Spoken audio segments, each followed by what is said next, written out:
So I want to get a sense, not as political positioning, but just a reflection of how the two major national parties are thinking about these. They clearly will agree. I don't think they will disagree that we need to get more women into politics and we need to have fewer or have no criminals in politics. What are the strategies that they have in mind? Why are they, as parties, in a sense, bound or constrained by these two sets of social forces? Do they have solutions? Are they thinking of solutions? So those are the kinds of thoughts I'd like to get from the two representatives of the political parties. And then we've got Ms. Devaki Jain. Her profile is before you, but I don't need to mention her long standing reputation as a scholar in women's studies, both as a scholar and a practitioner, and Mihir as a very astute political and economic commentator to provide us sort of external perspectives. So let me start with you, Ms. Sitharaman, and then I'll hand over to Sanjay. Maybe 5 minutes on these two issues, on gender and on criminality. How is the BJP thinking about these issues? What are your aspirations on these two fronts? What sort of strategies are you visualizing? Good afternoon, everyone. And pardon me for saying this, and I'm saying it deliberately. I'm saying it more with an intention to provoke everybody here. It seems as though the political parties are outside of all of us. It seems as though the political parties are not part of the society. And there's a general, I know I'm saying a risky, provocative comment, but I'm saying this deliberately. A certain sense of, tell us now, how are you going to do this?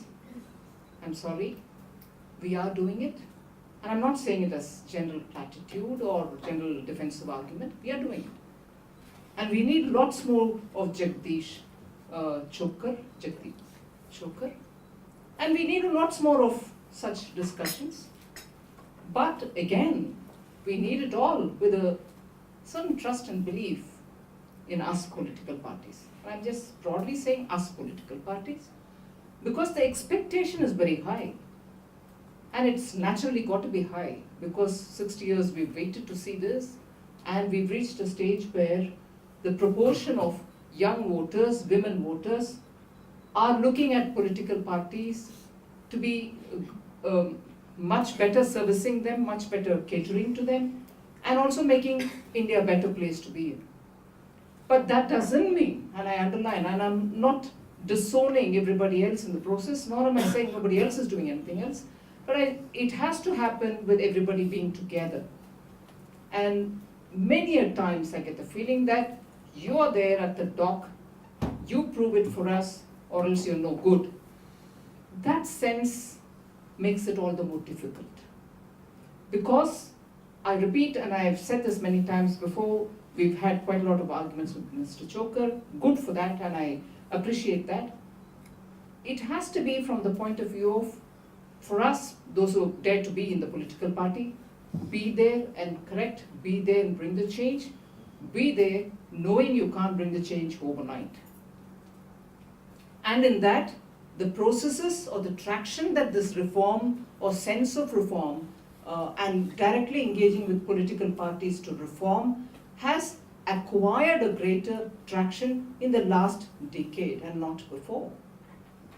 And if it has acquired a greater traction in the last decade, we have, I suppose the whole system has taken layers and strands, little strands, almost like the whisker. You catch each whisker and then keep changing that for the better and keep moving.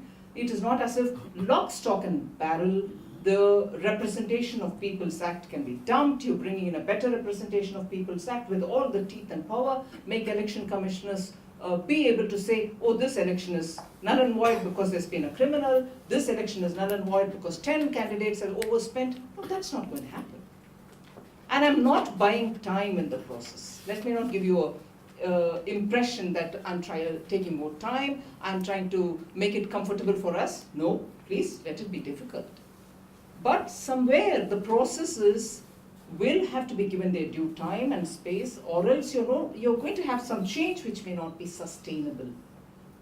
Keep hitting at us, keep questioning us, keep literally asking every legitimate question which will make it impossible to move without reforming. But somewhere my appeal today would be, things are happening, but I need more trust from the society to which I belong.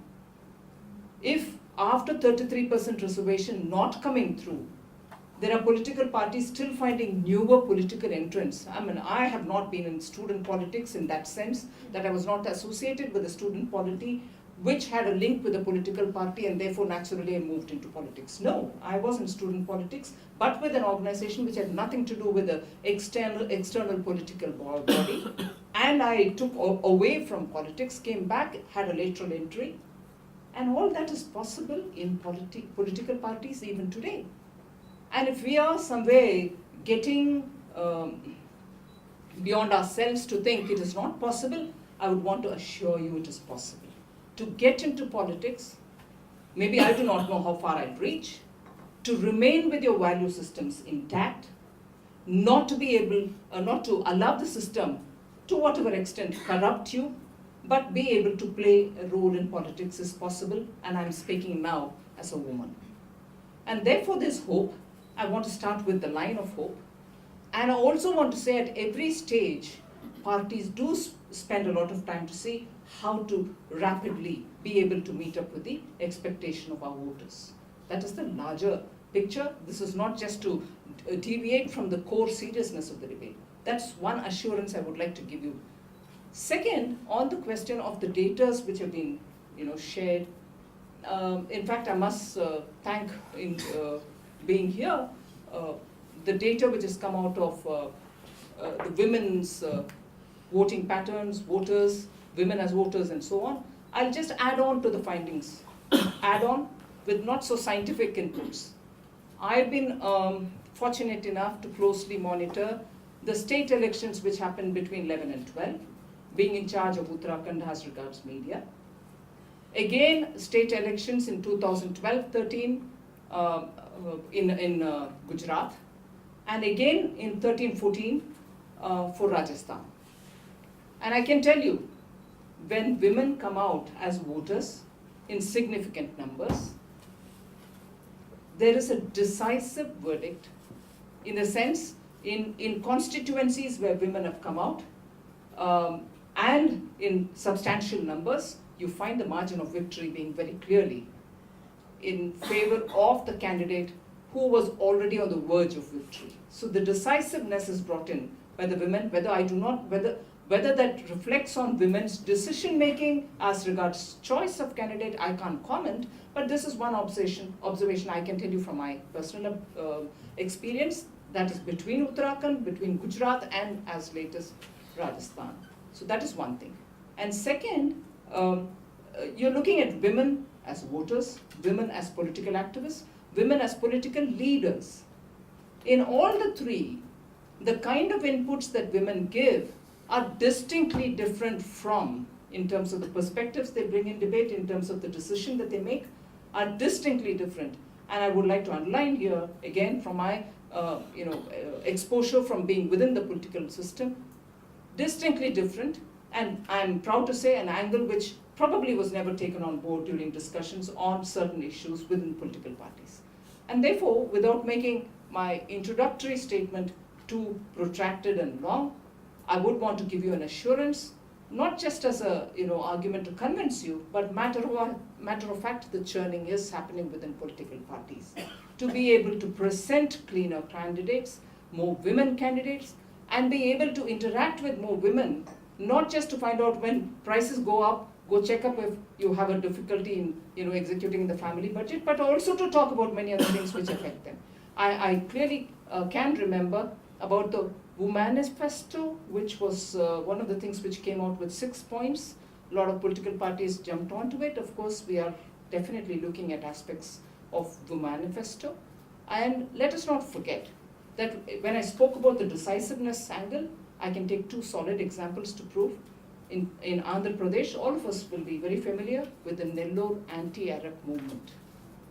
Largely, 99.9% women-driven movement, which even threw out a government and brought a totally different party to power. But that kind of movement is very difficult to sustain. And therefore, when somebody was speaking about women not as vote bank, I'd rather not have them as vote bank.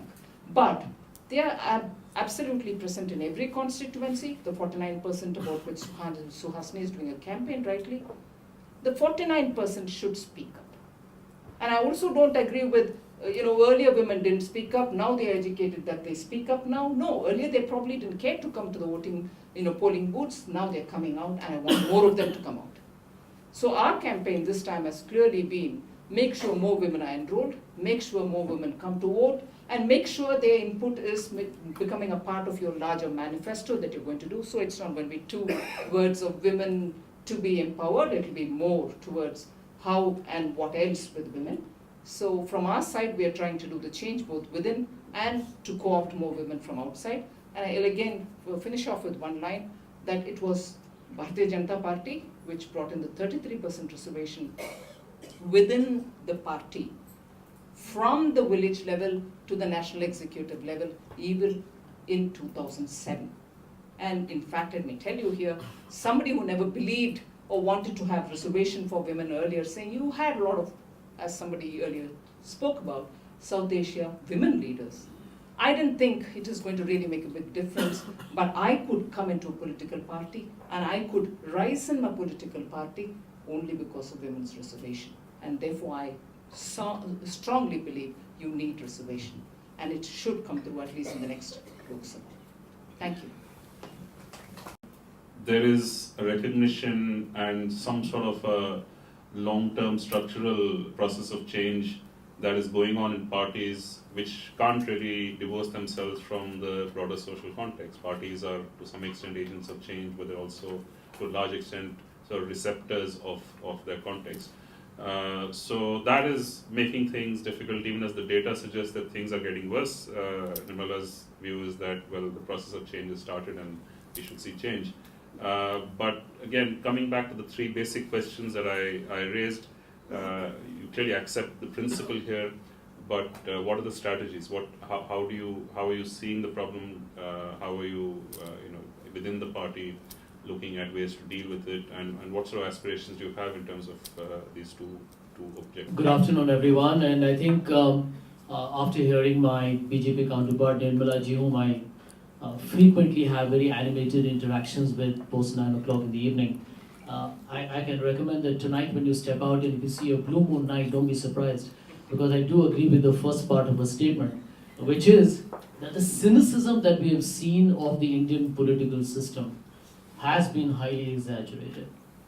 And to that extent, I completely endorse what she said, that I think there's actually greater room for optimism than we have possibly given the political system credit for. I have made observations which I think will answer the question that you asked, Subir, basically on the presentations, the wonderful presentations we had earlier. And my first comment will be that, for people who question Indian democracy, I would say take a short walk. You have to just look at the turnout for the elections that happened. Actually, they went pretty adverse against us, but that's okay. The truth is, Indian democracy is thriving, it's alive, it's strong, and it showed in the numbers. So for people who say, there is this big, huge cynicism, thanks to the massive outrage that happens, or the outage that happens post 9 p.m. every night, and the nation wants to know, doesn't want to know, I have no idea. But the truth of the matter is that I think, the end of the day, let's not insult the average Indian audience, voter, citizen, however you want to define that. And I'll address both the issues of women's empowerment and reservation. I think the word empowerment is more critical than reservation alone. But if you think about it, the poster boy of Indian software industry, much written about in the US, having Thomas Friedman no less introduce him as the reason behind his very famous book, is today fighting an election and is fighting for the Congress party. So if we believe things are dismal, despondent, dispiriting, then I can tell you what, I think those apprehensions are frankly quite misplaced. There are worries, there should be. We are a young democracy. I don't buy the logic that a lot of people, when you compare India to the US and the UK every time. Take UK as an instance. UK has a population of 5 crore people and 650 members in the House of Commons. In India, you have 120 crore people and you have 543 MPs in Lok Sabha. Governance is therefore not easy. And an Indian MP, or rather an Indian constituency, is represented at 1/20 of the fraction of the size if you use UK as a barometer. So I think there are a lot of positive upsides to India that we tend to ignore, and I want to address a couple of them. When we talk about the women's empowerment issue that came up, I do believe that reservations is important. As a party, we support it. Solutions to that, we can use multiple statistical analysis. But if Amir Khan, and I respect the actor, when he has to enlighten India about the challenges of female feticide or infanticide, then we have a problem in India. And I remember growing up, I'm from Bihar, where the moment my cousin, a boy, was born, I remember my aunt at that point saying, he's a cash cow. The daughter is never treated such. So a son is an investment. A daughter is an expense. Now you figure out where it hits you on the balance sheet or the P&L. That's been the mindset for a considerable period. Will women's reservation change that overnight? I'm not so sure. But what it will do is definitely make what I call as the men, get aware of the fact that the women that you thought were not capable are actually looked at very differently. And that paradigm shift will definitely happen. You have some very amazing women in Indian politics. Mrs. Sonia Gandhi is the president of the Congress Party. They have all sat in the Lok Sabha at the same time. Meera Kumar is the speaker. You have had Sushma Swaraji as the leader of the opposition. At some point, you have Pratibha Patil as the president of India. Doesn't get bigger and stronger than that. Include some women chief ministers, and you have a very vocal, powerful political personalities who are women, who you can say, actually, why do you need reservation when you have people who can actually influence policy all by themselves? So why doesn't change still happen overnight?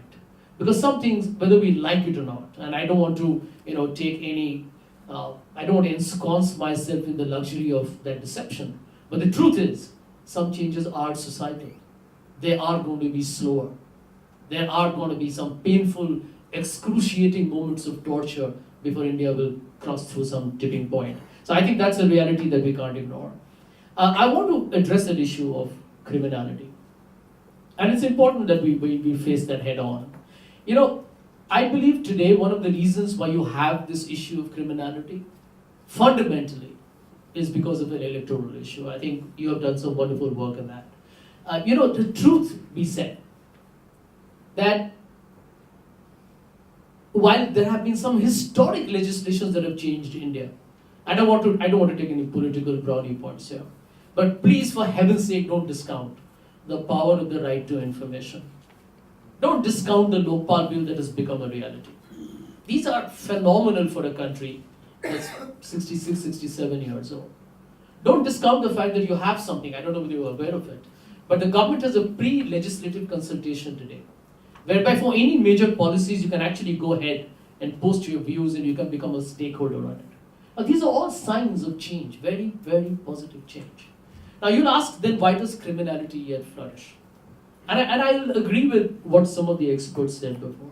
The truth is, it has got to do fundamentally with electoral reforms. And being a speaker here as a part of the Congress Party, I will not take any umbrage on the fact that today, as per Election Commission norms, we are supposed to make disclosures only for transactions above rupees 20,000. So corporate campaign contributions are mentioned. Below 20,000, you don't have to give the details about who gave it to you. And that is where I think the political system has taken a massive hit by being told that that's where you actually funnel in or fuel in the black money. And I do believe, and this is something that I'm pushing for also internally in my own party, that political parties must find a mechanism We cannot in today's times say that, well, there is a law and the law says that you don't have to disclose it. Well, we have to then change the law, as somebody mentioned. Laws are meant to be amended. And perhaps we need to look at how to make the contributions below 20,000 accountable for. People have an Aadhaar card. So if you get 5,000 rupees from somebody, mention his Aadhaar card, cut a receipt, and make the necessary electronic entry. India has to leverage technology to fight corruption.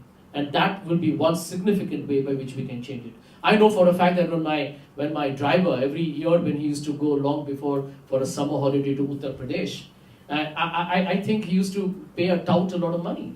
Today, thanks to railway bookings becoming online, things have begun to change. Income tax returns become online. These are fundamental things that have changed in our lives, and we need to appreciate how it's actually altering the way we look at things today.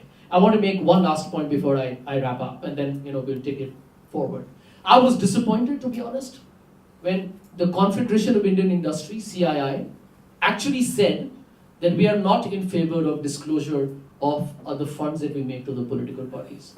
Political parties are willing, the CII said no. And I want to tell you upfront, frankly speaking, if you as a corporate donate to my party, and assuming that you don't donate enough and you give more to Nirmalaji's party, tomorrow I win if I practice vendetta against you. But the fact is in your annual report, the fact is in the Election Commission website, and the fact is up in my website. I mean, the whole world will know that I'm playing some extremely diabolical game because there was a funding mismatch. So I think those fears are frankly exaggerated. I don't really buy them. So I think it's important that there are all stakeholders. Let's not blame the political system alone. But last and not the least, I don't think whether this fits into this debate right now, but the way to reduce the corporate influence on Indian politics, which one of the parties has made it into a big issue in this election, has to be with lesser bureaucracy, has to be with reducing, what I call as the complexity in rule making, so that there's no gray area for negotiation and corporate lobbying and so on and so forth. And secondly, ensuring that bureaucrats and governments and political parties have lesser element of discretionary decision-making powers. You reduce that, corruption will come down, so does criminality. Thank you. Both party representatives have highlighted both the issue of contextualization of the role of women and the role of criminals in politics, referring to the broader social context in which these two forces, however adverse they may be, are operating, and the need therefore to, rather than necessarily focus on the tweaks that will address some of these issues directly, to be pushing for the larger social change, which is, I think, a general statement that can be made about many things. At the same time, from expectations viewpoint, from perceptions viewpoint, it's sometimes a little difficult to deal with tasks of such humongous magnitude and say, look, this comes back to the point of nothing's going to change. You talk about cynicism, you talk about disbelief. A lot of the time that itself stems from the characterization of a task as being basically so large that nobody's really going to be able to do it. So we just have to accept the status quo. Let's look at it from the bottom. Let's look at it from the perspective of changes that can be made even within the somewhat rigid and cumbersome social context, we want to call it that, which can lead to improvements. And here we talk about virtuous circles and so on, small changes, a series of small changes leading into larger ones, which eventually cause a breakthrough of some kind. So I'd like to get Ms. Jain on this from the perspective of women in politics, and is there a realistic, practical way forward here? I first want to say to both Nirmala and Sanjay that I don't think the collective papers and discussion should be construed as being against political parties, against democratic systems. I think you both felt a little that you were being jammed out.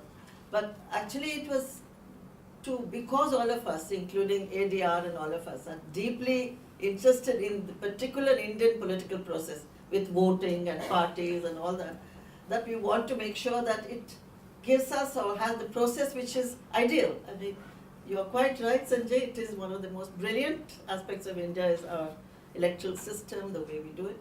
But if there are flaws, especially the ones that have been pointed out, it's absolutely critical that we talk about it so that we move it. So that's just a thought, because you were feeling a bit defensive and I thought there was no need to be defensive. And to Nirmala, when you said that you feel that women are making a difference in the voting, that they come out with the positive, that is, you used a word which I cannot remember. Decisive. I have a feeling, and that was some of the research that I've read, which I cannot quote here because it's long ago, is that actually women are coerced into voting according to either the family, the husband or the caste or whatever is the major push of that community. And I'm told by people like who are in the grassroots, and I don't want to mention names, that sometimes if the woman doesn't vote the way she's told to, she's beaten in the family. And therefore, very often women are in a shoal of fish and they move according to that particular command or diktat that has been given by those who are mobilizing either caste or community or party. So we have to do a rethink on the autonomy of that vote. Having said that, I am actually bedazzled by those two papers. And Sharmika Ravi has taught me a great deal in that paper she wrote, because I read it in one of the journals. And then I wrote this paper called India Needs a Women Vote Bank as a result of her article, which showed that women's vote was not actually getting them anything. And it was very interesting to read that article and see how we move women's electoral power forward. And there I have a couple of issues or thoughts to share with you.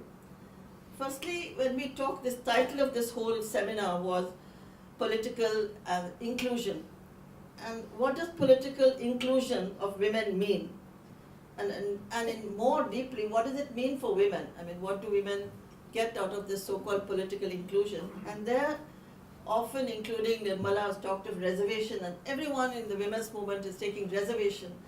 But actually, I'm one of those who wonders whether reservation in political spaces is in fact of any value. It depends that so far when you see the women in high power places in politics, including many of the women who now are in Lok Sabha, I want to ask you, do you think they are the voice of women? I mean, are they representing a women's movement? By and large, they are there because of political families, the Sanjay Dutt family, some other family, and now you see most of them are placed there because of political family that wants to field a woman because of whatever, including now Lalu wants to put his daughter there.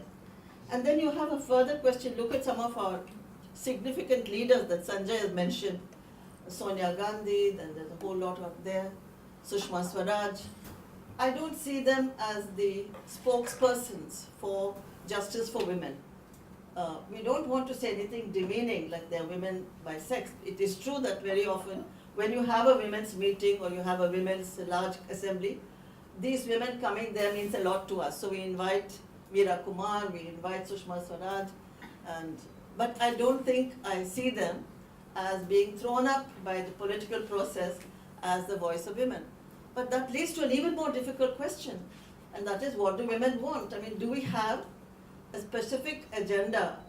Because we are as stratified as all the rest of society. We are caste, class, location, literacy, so to make us into a kind of women. So that's where I'm glad you mentioned the Womanifesto.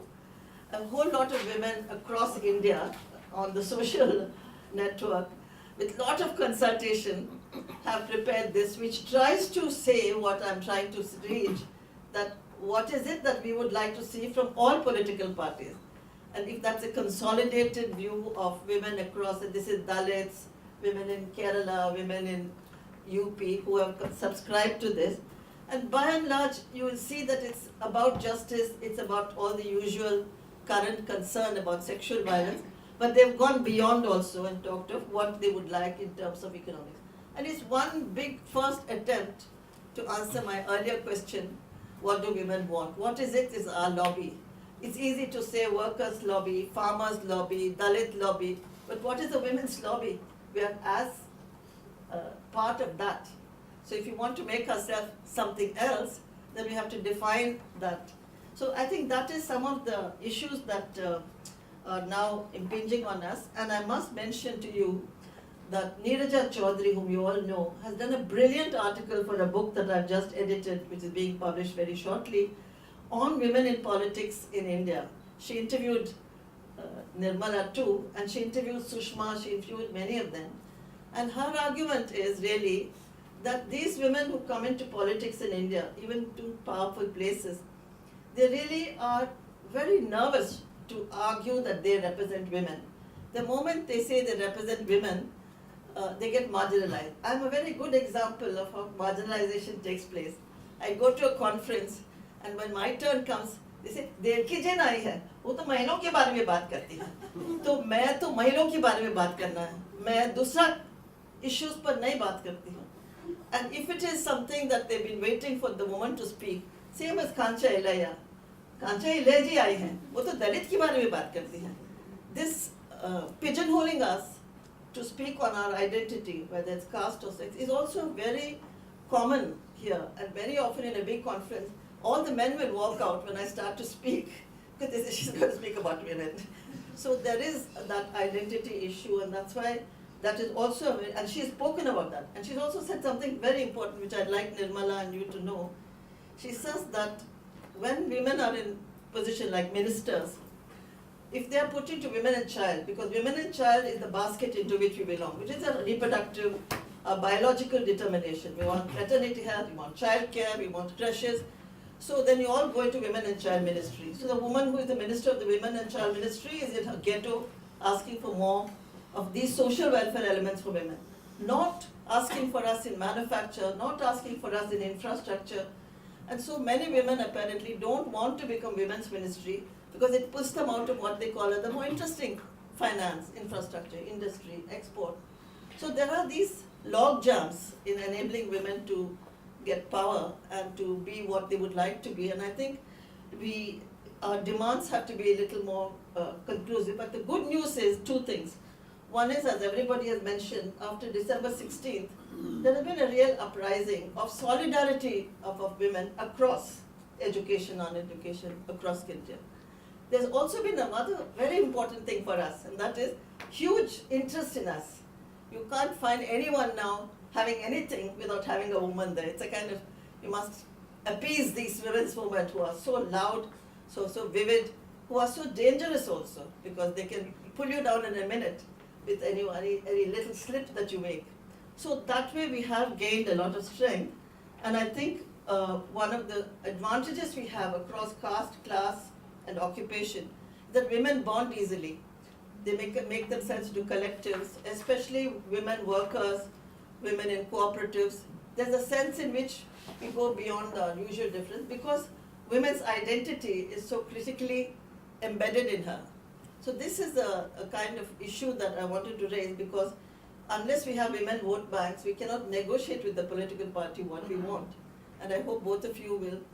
Apparently Arvind Kejriwal told the woman who took this manifesto to him, that is Karuna Nandi, I accept all those.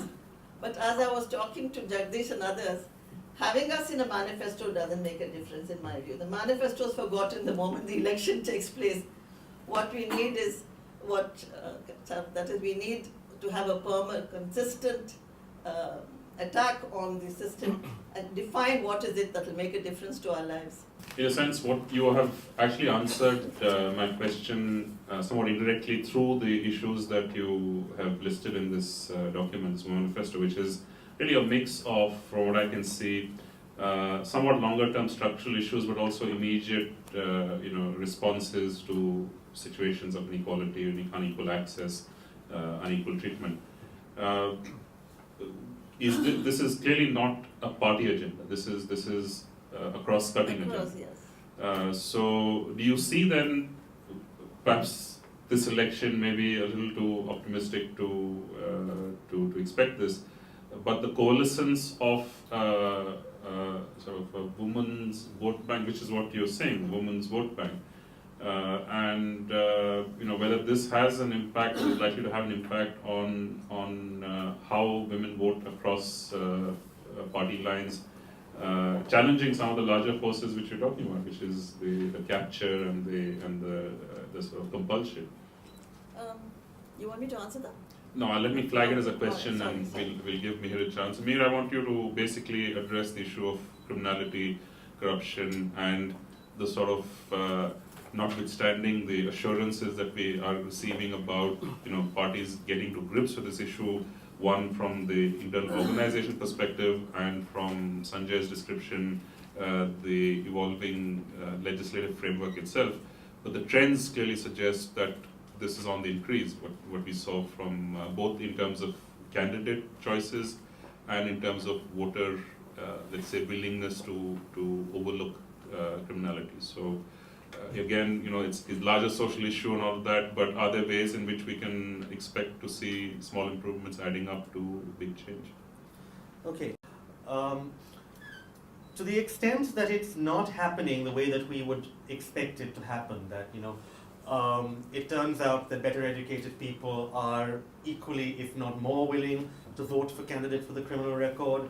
If it turns out that the number of such candidates and winning candidates is increasing over the years, these are, again, counterintuitive. And the reason why I suspect our intuition runs in the opposite direction is because we assume that people are voting for candidates that they think are like them. All right, and one of the crucial ways in which they expect their candidate to be like them is, okay, I am not a criminal, and so therefore my preferred candidate should also not be a criminal. Now, the point to think about here is that essentially that is, people do not vote necessarily for people who are like them on every dimension. All right, you vote sometimes for somebody who's like you on one important dimension, maybe caste, maybe class, maybe gender, and not like you in a bunch of other dimensions. If for example, if you have trouble speaking in public, it would be ideal if your candidate in fact did not share that particular part of your identity. So one of the ways in which you therefore see that the amount of criminality is increasing in politics is because people have expectations from the state and expectations of protection and expectations of provision that are not being fulfilled. Now, Milan pointed us also to the number of police officers, for example, as it's a very good metric of the degree to which the state can provide protection of one kind or another to an average individual. But it's not simply a question of protection that a criminal that somebody who has a criminal record provides you. For example, in large parts of North India, large parts of East India, a person who has a criminal record has a particular name, Bahubali, right? This is somebody who has a lot of power otherwise, not just through the state, but to provide power through intimidation that this road that was supposed to be built near my house is not in fact coming to our village. We need somebody who can lean on the police, lean on the state mechanism, lean on whichever private contractor is building it, and ensure it gets built. All right, this is somebody who is powerful. In the course of exercising their power, sometimes for you, sometimes for themselves, they become criminals. So let's not forget, this is in fact how the provision of state, of public goods, and frequently works across large parts of this country. Now, this is, in other words, the existence of criminal candidates, the winnability of criminal candidates, and the fact that you apparently want more of them as your aspirations increase, whether in terms of education or in terms of income, is something that directly relates to how we have more expectations of the state, and those aren't being provided. So you want somebody who will intervene with the state, on your behalf.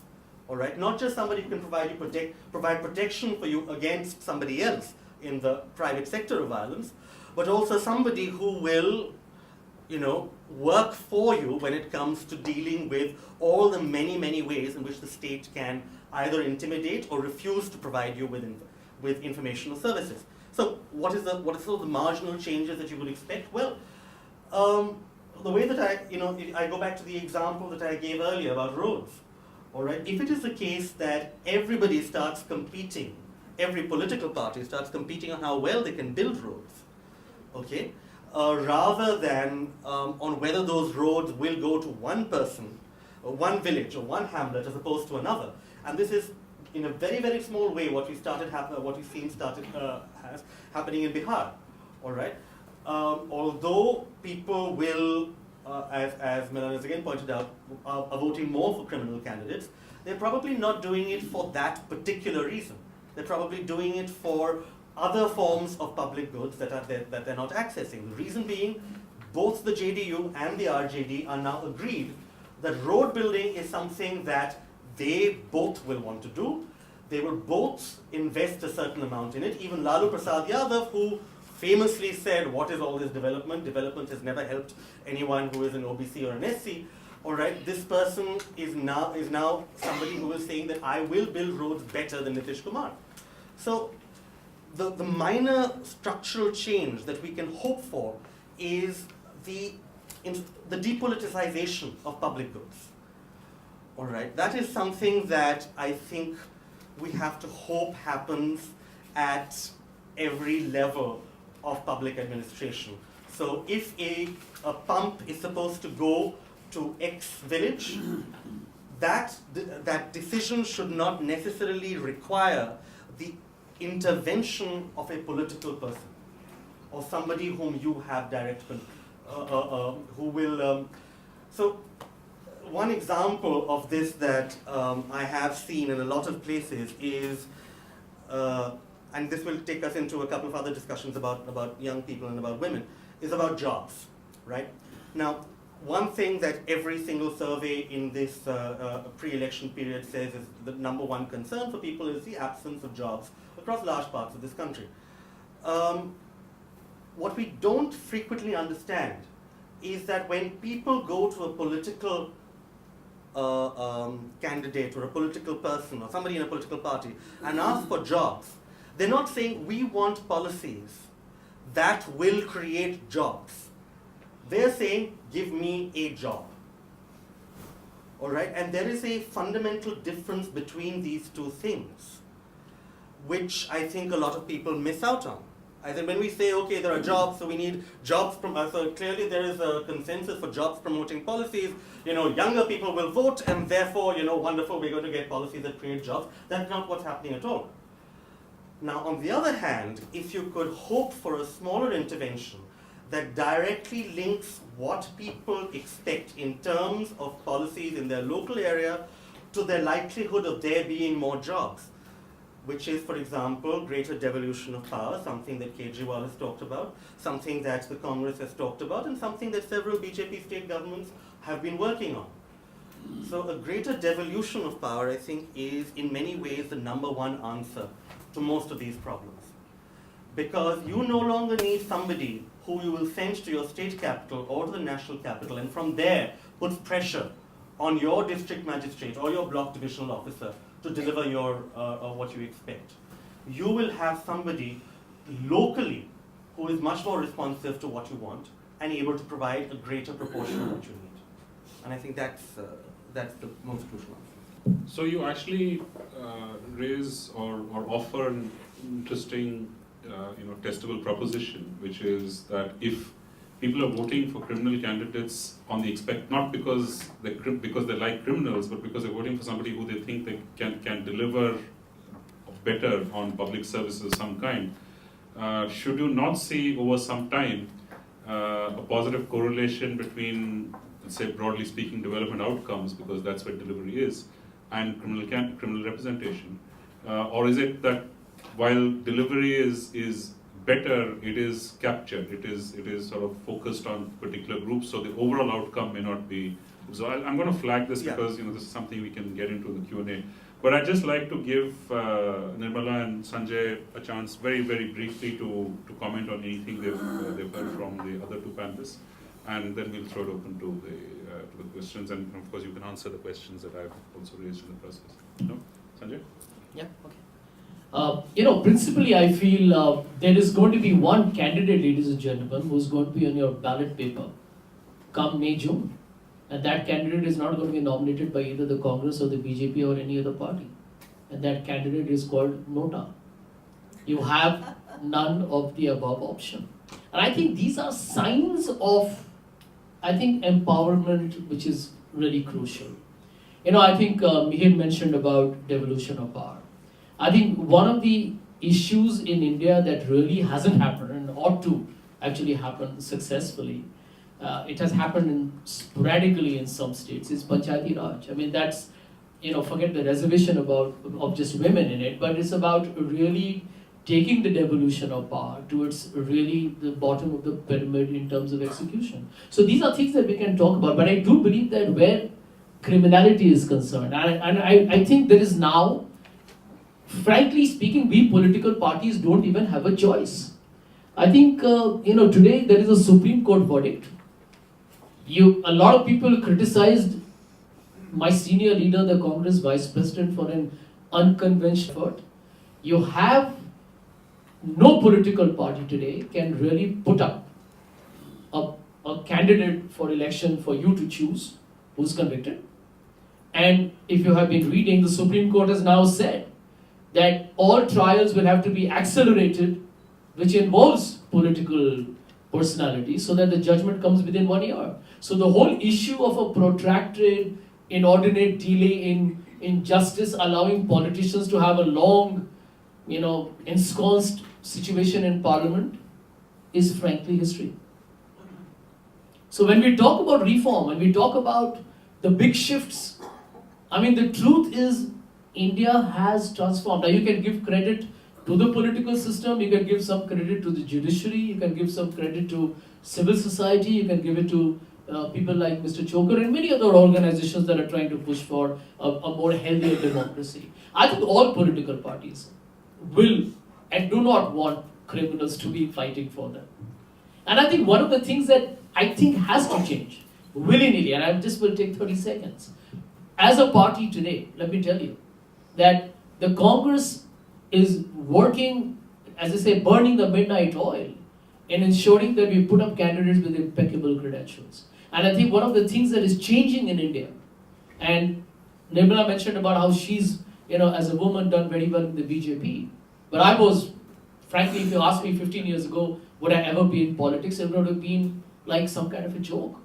But here I am representing a party. So I think parties are changing. There's a new, fresh talent that is emerging, and that's number of youngsters who have got into the mainstream. And I think, therefore, I believe the room for optimism far exceeds that deluge of pessimism that sometimes can hit us all when we wake up in the morning and read the papers, and late at night when we watch the news. Okay, thank you.